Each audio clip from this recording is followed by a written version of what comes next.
समझ किस चीज की नहीं आ रही, ये पूछ रहा हूँ मैं। भाई स्ट्रेटजी की। किस तरह से क्या चीजें समझ नहीं आ रही, वो चीजें जरा बताएंगे तो मैं आपको वो चीजें क्लियर अकाउंट करूँ। अकाउंट की मैनेजमेंट, उसकी भी अकाउंट, कोई ज्यादा ठीक है। समझ नहीं है। अकाउंट कितना है?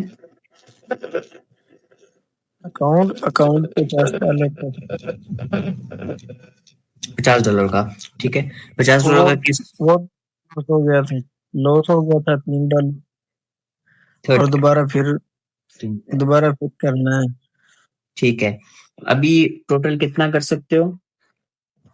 50 कर सकता हूँ। 50 कर सकते हैं, ठीक है।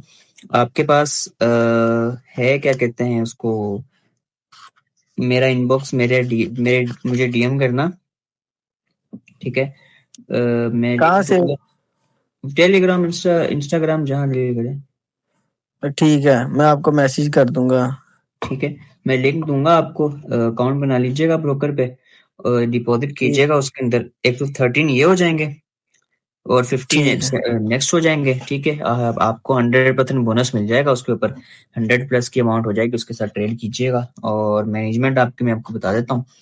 अगर आप गोल्ड पर ट्रेड करें, नॉर्मली ट्रेड किस पर करते हैं? गोल्ड पे।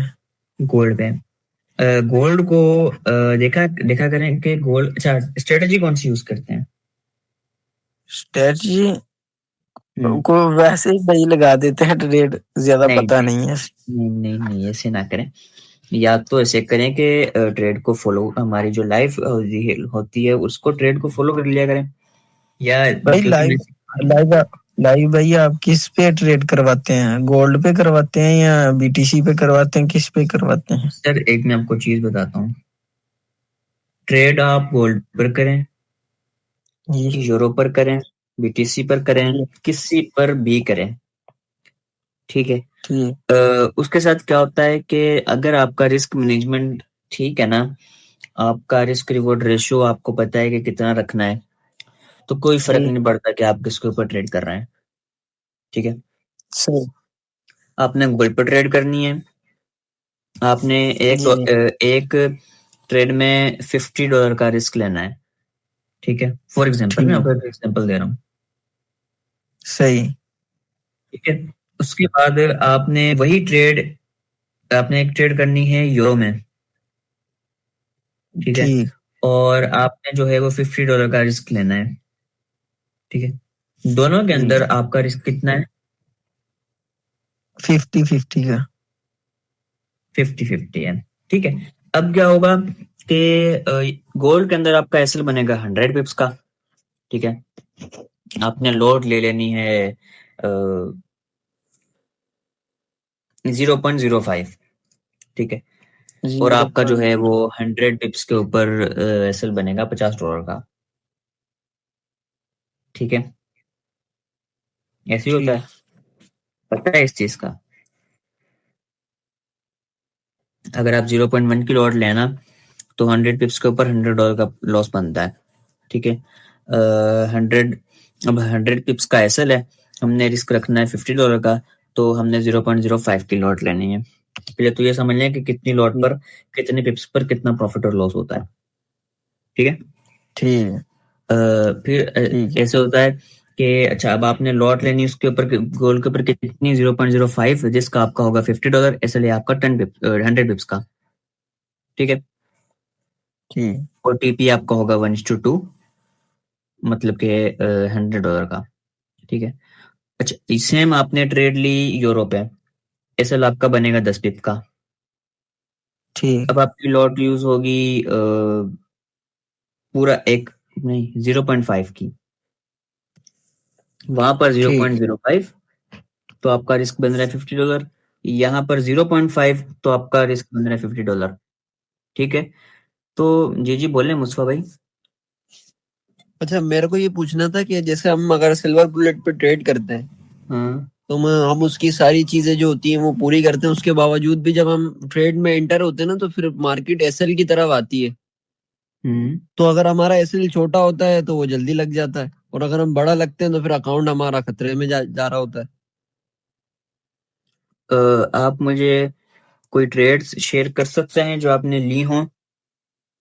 जी जी, मैं देखता हूँ, अगर कोई होगी तो मैं आपको दिखाता हूँ। ठीक है, उसके अलावा एसएल की प्लेसमेंट का मुझे बता दें, वो कैसे रखते हैं इसे? स्विंग जो जो रिसेंट स्विंग लो बनता है उसके ऊपर रखते हैं, लेकिन देखते हैं कि अगर ज्यादा नीचे होता है तो फिर अकाउंट जो है रिस्क में चला जाता है ज्यादा। लॉट क्या यूज करते हैं? 0.10 0.1 करते हैं, जो सबसे वो होती है छोटी लॉट, माइक्रो। अकाउंट कितना है? $50। $50। ब्रोकर कौन सा यूज कर रहे हैं? एक्सनेस। एक्सनेस। ब्रोकर चेंज करें? ठीक है। मुझे क्या अब नहीं मिला?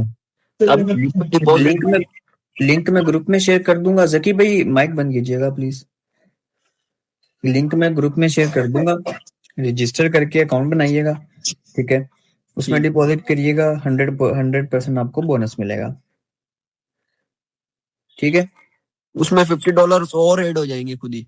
$50 वो 100 हो जाएंगे। ठीक है।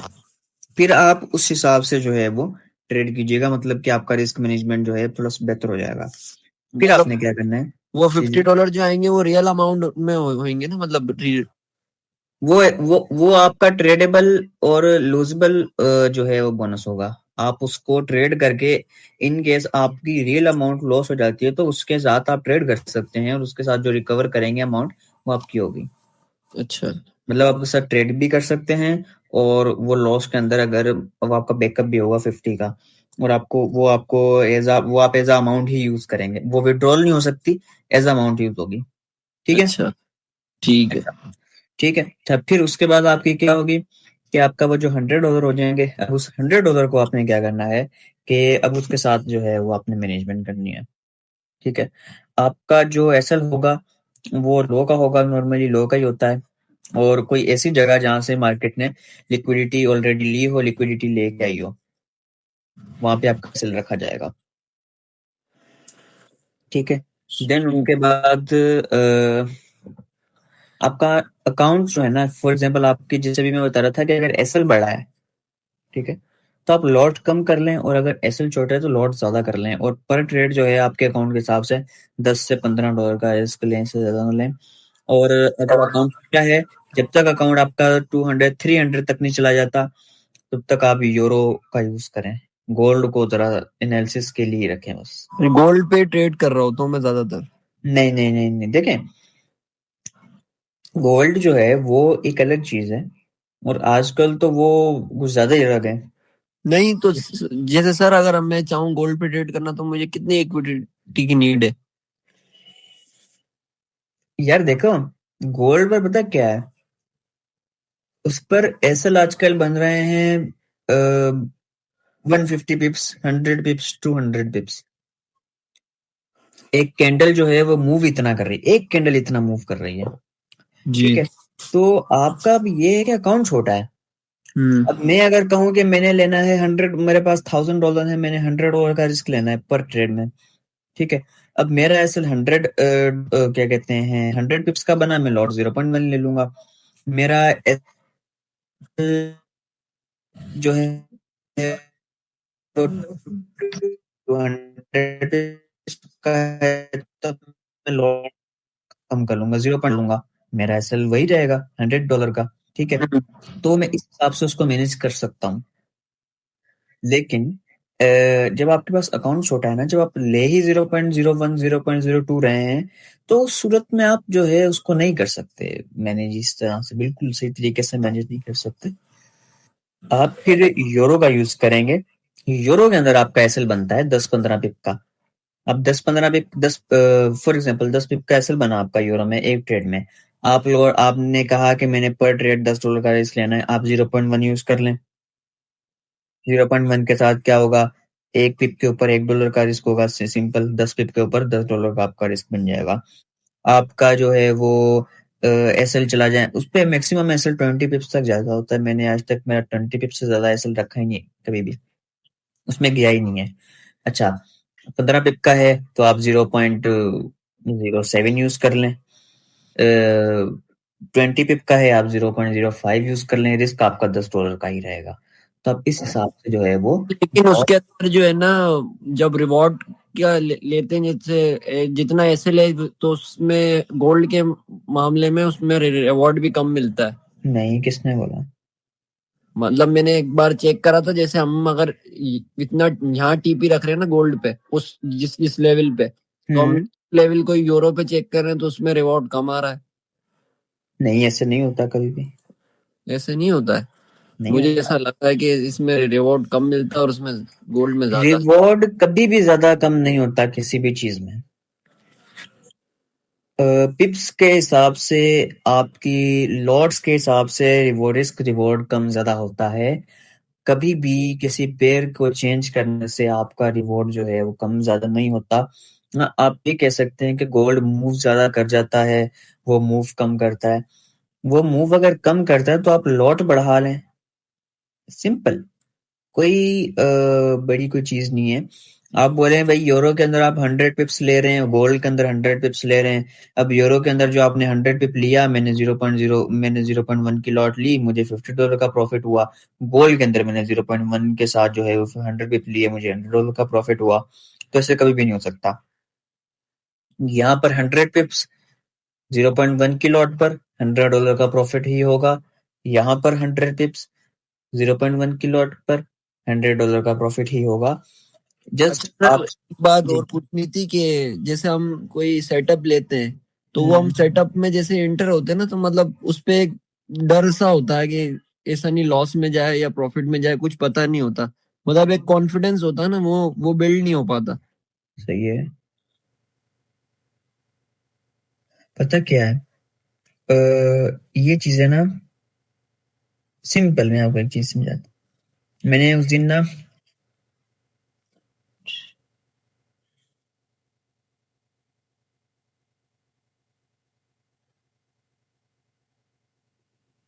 मैंने ना उस दिन मैनेजमेंट की जो क्लास थी ना, मैंने उसके अंदर भी ये चीज समझाई थी कि देखें, आपके पास या तो जब फियर में होता है ना, फोमो जो होता है, नहीं फोमो नहीं, सॉरी, फियर में बंदा डरता कब है? ट्रेड से, ट्रेड करने से।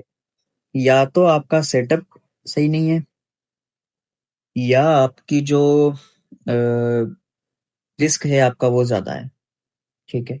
या सेटअप गलत है या रिस्क ज्यादा है। अगर सेटअप सही है तो रिस्क ज्यादा है, और अगर रिस्क सही है तो सेटअप गलत है। ये दोनों चीजें, जब जब तक इन दोनों में से कोई एक चीज सही नहीं होगी, तब तक आपका दिमाग जो है वो सुकून में नहीं रहेगा। फॉर एग्जाम्पल, आपके जो कंफर्मेशन है आपके सेटअप की, वो कंप्लीट है। आपका जो सेटअप है वो पूरा है, बिल्कुल। आपकी 10 कंफर्मेशन हैं, 10 की 10 हो गई। आपने रिस्क जितना लेना है उतना ही लिया, उससे थोड़ा कम ले लिया, फॉर एग्जाम्पल उससे थोड़ा कम ले लिया, ठीक है। अब क्या है कि आपको पता है मैंने $100 का रिस्क लेना था, ठीक है। आपने क्या किया कि आपने रिस्क लिया $80 का, आपका रिस्क भी कम है। आपने सेटअप की 10 कंफर्मेशन करनी थी, 10 की 10 पूरी हो गई। इस जगह पर आपका जो डर है वो खत्म हो जाएगा। ज्यादातर 70 से 80% ऐसा होगा कि आपको अब मुतमईन होंगे कि हाँ भाई, अब या तो एसएल है या टीपी है। और आपको पता होगा कि अब ज्यादातर जो है ना, मुझे चांसेस टीपी के ही हैं। अब आपको टेंशन कब होती है? आपका सेटअप पूरा है, ठीक है, आपका रिस्क ज्यादा है। आपने रिस्क लेना था 100 का, आपका रिस्क हो गया 200 का, 150 का, ठीक है। आपने जानबूझ करके, हाँ भाई देख लेते हैं क्या बनता है, मेरा सेटअप जो है ना वो बिल्कुल सेट है, अब देखते हैं क्या बनता है। मैं रिस्क 100 लेना था, मैं 200 लेता हूँ। प्रॉफिट पहले 200 बनना था, अब 400 बन जाएगा। नहीं, ऐसे करेंगे तो मेंटली डिस्टर्ब ही रहेंगे। कभी भी जो है ना वो आप मेंटली कभी भी स्टेबल नहीं होंगे, ठीक है। तो ये इन चीजों का जरा ख्याल रखा करें। लोग कहते हैं कि नहीं यार, सेटअप सही है, रिस्क ज्यादा ले लो। नहीं, ये सबसे एक बुरी चीज है। आपका सेटअप सही है तो जितना आपने रिस्क लेना है उतना ही लें जितना आपने सोचा हुआ है, ठीक है। तो इस तरह से अगर इन दोनों चीजों को सामने रख के सही तरीके से चलें, तो मेरे हिसाब से आप जो है ना उस टेंशन से निकल जाएंगे। अच्छा सर, जब ट्रेड हमारी प्रॉफिट में चली जाती है, मतलब टीपी नहीं लगता है, प्रॉफिट में आना शुरू हो जाती है, उसके बाद ऐसा होता है कि मार्केट वापस रिवर्स हो जाती है और हम ब्रेक इवन में क्लोज हो जाते हैं। तो ये बेस्ट है। ये मेरे साथ इससे बहुत टाइम हुआ है, बहुत दफा हाँ, हो चुका है। इससे अच्छी चीज नहीं हो सकती। देखें, आप एसएल ले रहे हैं, आप टीपी ले रहे हैं, आपका या तो दिन प्रॉफिट में क्लोज होगा या दिन लॉस में क्लोज होगा। अब अगर आपका मार्केट जो है ना वो टीपी के पास से होके आ गई, तो मतलब कि वो आपका दिन माइनस में क्लोज होगा। क्यों? क्योंकि आप ब्रेक इवन आपको नहीं करना आता। ठीक है, अगर आप ये सिर्फ दो चीजें ले रहे हैं, एसएल और टीपी, या तो पूरा टीपी या तो पूरा एसएल, ठीक है, तो जाहिर सी बात है अगर मार्केट टीपी के पास से होके आ जाती है, रिवर्स हो जाती है और एसएल तक आ जाती है, तो इसका मतलब क्या हुआ? वो दिन आपका माइनस चला गया। लेकिन वो दिन माइनस जाना नहीं चाहिए। क्यों? ब्रेक इवन की वजह से। अब क्या है कि मार्केट हाफ तक चली गई, आपका ब्रेक इवन आपने हाफ क्लोज कर दिया, ब्रेक इवन भी कर दिया, ठीक है, आपका ब्रेक इवन हो गया, हिट हो गया, मार्केट दोबारा नीचे आई, आपका ब्रेक इवन हिट कर दिया, आपका वो दिन प्रॉफिट में क्लोज हुआ। क्यों? क्योंकि आपने हाफ ट्रेड क्लोज की। उसके बाद आपका वो जो बाकी का प्रॉफिट था, अब वो या तो और ज्यादा प्रॉफिट आ जाएगा या कुछ नहीं आएगा। और ज्यादा प्रॉफिट आया तो अच्छी बात है, कुछ नहीं आया तो भी अच्छी बात है। क्यों? क्योंकि आप ऑलरेडी प्रॉफिट बुक कर चुके हैं। तो ब्रेक इवन लेने की कोशिश किया करें, एसएल से बेहतर है ब्रेक इवन। ठीक है, आप अगर 10 ट्रेड लेते हैं और 10 ट्रेड के अंदर ब्रेक इवन लेते हैं, मतलब कि 1:1 के ऊपर जो है आप 50% अपनी ट्रेड क्लोज कर देते हैं और बाकी का जो एसएल है वो एंट्री पर कर देते हैं। ठीक है, तो मैं कहता हूँ इससे बेस्ट चीज हो ही नहीं सकती। आपने 10 ट्रेड्स ली, आपने आपका 10 में जो है वो ब्रेक इवन लगा, तो आप प्रॉफिटेबल हैं। मतलब कि आपके 5 टीपी लगे, 5 ट्रेड के 5 टीपी लगे, वो आपके हो जाएंगे 10 ट्रेड के 10 ब्रेक इवन। मतलब कि आप हर ट्रेड में 1:1 जो है वो प्रॉफिट बुक कर रहे हैं। मतलब कि आपकी टोटल आपका जो है वो बनता है रिस्क रिवॉर्ड रेशियो 1:2। ठीक है, मतलब कि 10 ब्रेक इवन मतलब कि आपके 5 टीपी बन जाते हैं। तो इससे बेस्ट चीज हो ही नहीं सकती कुछ भी। ठीक है, तो ब्रेक इवन जो है वो ज्यादा अच्छी चीज है। वो जरूर इस चीज को आप अगर यूज करना सीख गए, आप समझ लें कि आपके लॉसेस कम हो जाएंगे। लॉसेस कम हो गए, आप प्रॉफिट की तरफ चले जाएंगे। प्रॉफिटेबल बनने का रास्ता जो है ना वो ब्रेक इवन से निकलता है, बस simple. Any other question? Baniyamin भाई, आप कुछ कहना चाह रहे थे? भाई मेरा एक्सनेक्स का अकाउंट है, एक्सनेक्स ब्रोकर है और मेटा ट्रेडर पे फॉरेक्स करता हूँ। गोल्ड पे ट्रेड लेते हैं और लॉस हो जाए, कोई मैनेजमेंट नहीं, कोई कुछ नहीं, वैसे ही लगा देते, जो तुक्केबाजी होती है वो। तो इसलिए ना आप कोई शॉर्ट वीडियो ना बना के सेंड कर दे, किस तरह ट्रेड करें, कहाँ मार्केट आए तब ट्रेड करें। सर वीडियो में ऑलरेडी बनाकर अपलोड कर चुका हूँ। अगर कोई शॉर्ट वीडियो हो आपके पास, उसको शॉर्ट जो मेन चीज है वो बता देना। कुछ सर वो स्ट्रेटजी उसके अंदर ये है कि उसके अंदर सारी जो हमने बातें की हैं वो हैं, आपको एक एक्सपीरियंस भी हो जाएगा। ठीक है, मैं आपको एक सिंपल समझा देता हूँ। उसके अंदर सिंपल हम क्या करते हैं कि हमारे पास 2 टाइम्स होते हैं, हम एक को छोड़ते हैं, हम एक पर मैं आपको बताता हूँ जिस पर मैं पर्सनली ज्यादा फोकस करता हूँ, न्यूयॉर्क सेशन। आपने चार्ट ओपन करना है, वहां पर आपने टाइम सेट करना है यूटीसी -5 का, न्यूयॉर्क का होगा। ठीक है, यूटीसी -5 न्यूयॉर्क का। ठीक है, और कहाँ पे सेट करना है? मेटा ट्रेडर पे, ट्रेडिंग व्यू पर। ट्रेडिंग व्यू पे? ठीक है, शाम को 8 बजे आपकी वो न्यूयॉर्क की कैंडल क्लोज होती है 9 AM की। ठीक है, शाम को टाइम फ्रेम भाई कितना रखना है? मैं बताता हूँ। शाम को ठीक। 8 बजे के बाद आपने आ जाना है। 5 मिनट टाइम फ्रेम की जो कैंडल है ना, उसको आपने वो ओपन कर लेना है। ठीक है, ओपन करने के बाद आपने क्या करना है, आपने पहले तो ट्रेंड देख लेना है थोड़े से ऊपर नीचे टाइम फ्रेम्स करके। ठीक है, कि ट्रेंड क्या चल रहा है, बुलिश है या बेरिश है। ठीक है। ठीक है 5 मिनट टाइम फ्रेम पर आपने देखना है कि आपके पास कोई भी एफवीजी, आईएफवीजी, ब्रेकर ब्लॉक, बीपीआर कुछ भी पड़ा है, आप उस डायरेक्शन में ट्रेड करें। 1:2 का आपका रिस्क रिवॉर्ड रेशियो होगा। ये तो मैंने आपको बता दिया सिंपल, ठीक है। डिटेल के अंदर हर चीज एक अलग एक एक करके डिस्कस हमने वीडियो में की है। वीडियो आपको यूट्यूब पर मिल जाएगी। अगर यूट्यूब चैनल नहीं है तो उसका नाम मैं आपको लिख के भेज देता हूँ, वो जाके